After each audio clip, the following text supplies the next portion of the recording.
every fight is a chip on my shoulder. I'm trying to prove something. I'm trying to, the work that I put in, I'm trying to make it pay off. I'm trying to put my family in a better position, and this is no different. I know what a win over Conor McGregor means in combat sports, and I know that whoever wins this fight is fighting for gold, and that's why I fight. Fair enough. Thank you, Dustin. And just one last one for Dana, please. Dana, obviously this is a massive pay-per-view. Sir, you've got the hot sauce, Dustin. I'm actually I'd love to taste the hot sauce. I got a bottle for you. I appreciate that. I've got a bottle of proper for you. I'd love to share that. So, you know what I mean? He's putting in the work. I've been highly impressed. I think the whole business has been highly impressed. After that loss many, many years ago, he rose up, became champion. He's given so much back. I'm honored to share this octagon with this man. I know we have this competitive fire, and it's still there. There's still that in us, you know. There's no denying that. We have a clash, and it's going to be a good firework-filled bout. But the respect is admirable for this man from me. I don't want to make it seem like we're up here giving each other back massages, but Conor's, I just want to clear the air. Conor's team, McGregor Sports Entertainment, did reach out to my foundation, and they are, starting the donation to the Good Fight Foundation, and we have huge, huge plans for that. So, Conor, man to man. My pleasure, brother. My pleasure. Thank you. You're going to help a lot of people with that. Yes, and you. Maybe you can help him with the distribution deal for the hot sauce. Of course, no problem. I got to taste it first, though. You know, I don't put my name to something unless it's the proper, you know what I mean? Unless it's the finest. I got you. You'll taste it Sunday morning, then I'll give you a bottle after, yeah? It's perfect. How you doing? I've enjoyed listening to you talk about, getting the frame right for 155, and it struck me that it's kind of crazy that you've only competed there twice. You've been in the UFC for, 7 years? You've only competed at 155 pounds twice. Is that your ideal weight class, do you think? Do you think that's where you operate at the highest level? I've done pretty good in all the other ones as well. Yeah. You know, I've done good in them all. I've secured belts in multiple divisions, and I've secured knockout victories in multiple divisions. I do feel great at this weight, but whatever I commit to, I feel great at.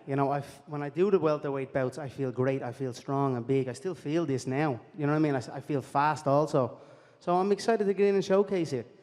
Like you said, I have not had that much fights at 155 pounds in the UFC division, or in the UFC, and I'm eager to put in a stint to get a run going. Like I done with the featherweights. I think I went 7 or 8 fights within the space of a year and a half. That's what I'm looking for here. If they can match me up, I know now we've got multiple opponents up on the dais already, so we're in a good spot, and I'm eager to get going and showcase. I feel this is the best I have ever been for sure, and I'm at 155 pounds. But, if I go back to 170 pounds, you best believe that'll be the best I'll be at also. So it is what it is. Fair enough.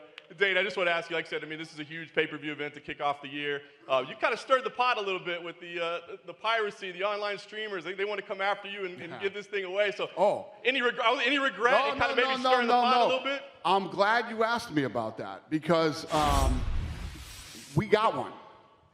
We got him. We're watching this guy right now. All you have to do is turn it on Saturday, and we got you, fucker. I can't wait. Turn it on Saturday, streamers, and see what happens. Thank you for asking me that question. Do you believe your style is the worst matchup Chandler could be facing on his debut? It's not a good style. I bet if he could have picked anyone else, it wouldn't have been me. Long, tall guy. My game's built around defending wrestlers. The only reason I'm here is because everyone ahead of me turned the fight down. They don't want to take the risk. They don't want to risk their spot. They come up with a bunch of excuses. Old Charlie Olives saying he can't make the weight. Like, Dana, you believe Charlie Olives can't make the weight? I got broomsticks thicker than that boy. I'm here. I'm taking the risk. That means that I reap the reward. Nice. And last one for Dana. Do we have an update on numbers for this card? You've got the return of Conor McGregor. We've got some fans back. But pay-per-view-wise, how is this thing trending? Very good. Yeah, no, this thing's trending great. Yeah, it's good. It's going to be good. There hasn't been, when was there a bad one? Since the pandemic started, there hasn't been a bad pay-per-view. They've all been overperforming. So you can only imagine what this is going to do. Last thing for you, I wouldn't say that the security team was necessarily concerned about it, but they were very aware that you were going to be in the hotel this week at the same time as Habib. And I was just wondering if that is still a warranted concern, or have you guys passed that part of your relationship that you could be in the lobby of a hotel and we wouldn't have to worry about anything happening between you guys? all of those events were 2018. It's now 2021. What I will say is, as long as we fight again, there'll be no issue, and that's it. You know, if he continues to run, well, I'm not sure. We'll see what happens.